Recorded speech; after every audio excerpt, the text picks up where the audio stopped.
What's up YouTube? I'm here to do my prediction video for UFC Fight Night Chiesa versus Magny. It's this Wednesday, so don't miss it. The first fight is Victoria Leonardo versus Manoa. I can't say the rest of her name.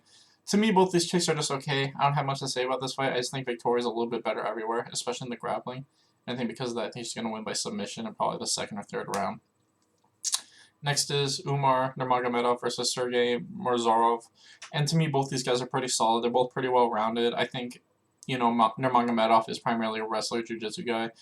And this is kind of like the last fight. I think these guys are pretty close everywhere, but I think Nurmagomedov is just a little bit better, especially on the ground. And I think that he's going to use the superior wrestling to get this to the ground and win by submission.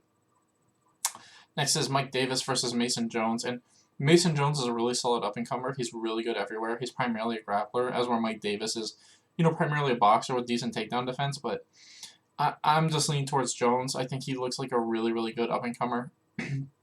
He's fighting out of Wales, and like I said, his grappling just looks so on point that I think that he's going to get this fight to the ground and just win by submission in like the second or third round.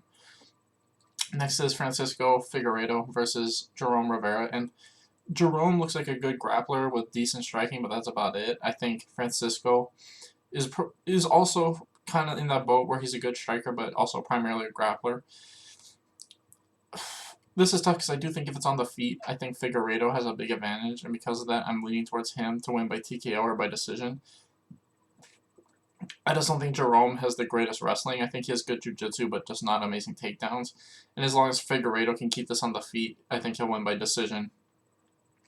Next is Dalcha Lumbuge versus Marcus Perez, and to me, I think Perez has a big advantage in this fight, mainly because I think Dalcha is huge. He fought at heavyweight and light heavyweight, and now he's moving down to middleweight, and it's like, I know he made the cut, but it's like, he's so huge. It's like, I don't know how he's going to look after the first round. I think that Perez, you look at his last fight, he was dominating that fight. He got caught with a big punch when he was kind of leaning too far to one side.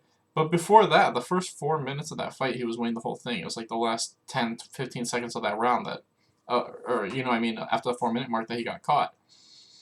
I think that he's really good. He's always been competitive with pretty much everyone he fights, and I think that if this comes down to conditioning, I'm going to pick him. And I also think in terms of his overall striking and jiu-jitsu, even though Dolce probably has the advantage in wrestling, I don't think it's going to matter.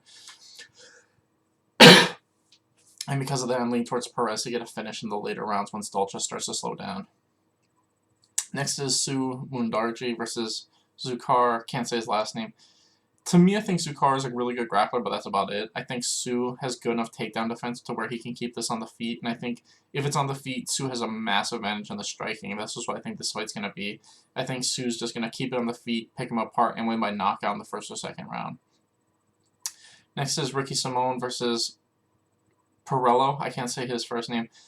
I think that this fight's really weird because I think this guy's not on Ricky Simone's level. I think Simone's going to be able to wrestle and take him down whenever he wants and just kind of beat him up in the clinch for the whole fight. I just think there's too big of a wrestling advantage for Ricky. I think Perillo is just an okay up-and-comer. He's never fought in the UFC. And like I said, I just don't think he can keep up the wrestling. And because of that, I'm going to pick Ricky Simone to win by decision. Next is Omari Akhmedov versus Tom Breeze. And to me, I think Breeze is getting a little too much credit for not doing much. I mean, his last fight, he won by impressive knockout, but it was against a guy who never fought in the UFC. And I feel like Omari, definitely is the better wrestler. Breeze is probably the better boxer, but I feel like, as long as Omari paces himself, I think he can easily win at least 2 of the 3 rounds. I think he can pin Tom against the fence or pin him on the ground. I just think he needs to pace himself, and as long as he paces himself, I think Omari Akhmedov should win a unanimous decision, just with superior wrestling against the fence. Next is Lerone Murphy versus Douglas Da Silva.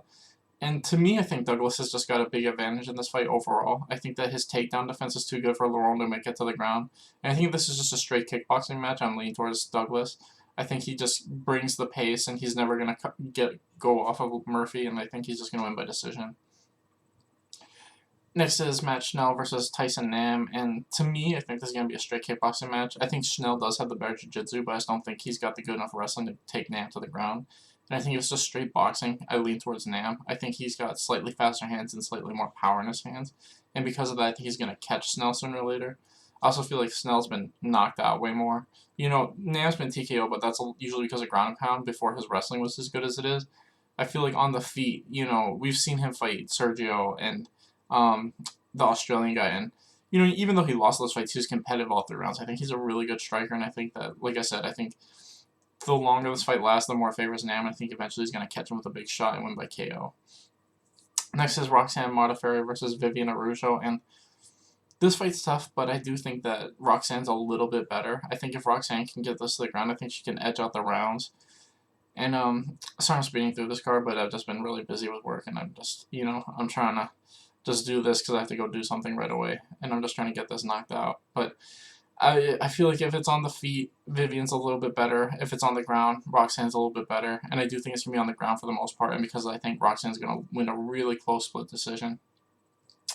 Next is Isaac Villanueva versus Vinicius Morono, and to me, this is entirely, can Morono get it to the ground or can Isaac keep it on the feet? Because I think if it's on the feet, Isaac's got the advantage, and on the ground, Morono's got the advantage. I don't think Morono's going to be able to get this to the ground. I think Villanueva is going to be able to keep it on the feet, and I think he's going to outbox Morona and just win by knockout in the second or third round. So I got Isaac. Next is Warley Alvarez versus Mori Lazarz. And to me, I feel like Lazarz has already shown that he's got an amazing gas tank and he'll never stop hitting you. I think his takedown defense is also really good, and I think Warley's only chance is to get this guy down and submit him in the first round. I think the longer this goes, the much more it favors Lazarz. Lazarz is just the much better striker and the much more conditioned fighter. I think, like I said, on the ground, Warley's definitely the better submission guy, but I think Lazarz has good enough takedown defense to keep it on the feet. And like I said, I think eventually he wears Warley down and wins by knockout in like the second or third round.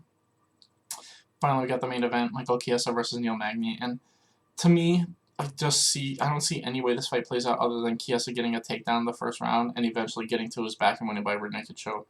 I just don't think Magny has the striking to keep Chiesa off of him, and I think once Chiesa ties up with dudes, he usually gets it to the ground. I feel like eventually he's going to work his way on top of Neil, and once he's there, I just think his jiu-jitsu is too good. I think that he's going to flatten Neil out and win by submission with like an arm triangle or rear naked choke.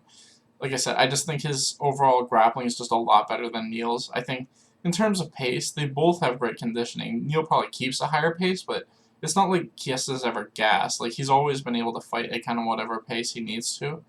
And like I said, I think that eventually Chiesa will get this to the ground, and once he does, I think he can take Neil's back and win by submission. So I'm going to pick Chiesa to win by first or second round rear naked choke. Anyway, thanks for watching, you guys. Please like and subscribe.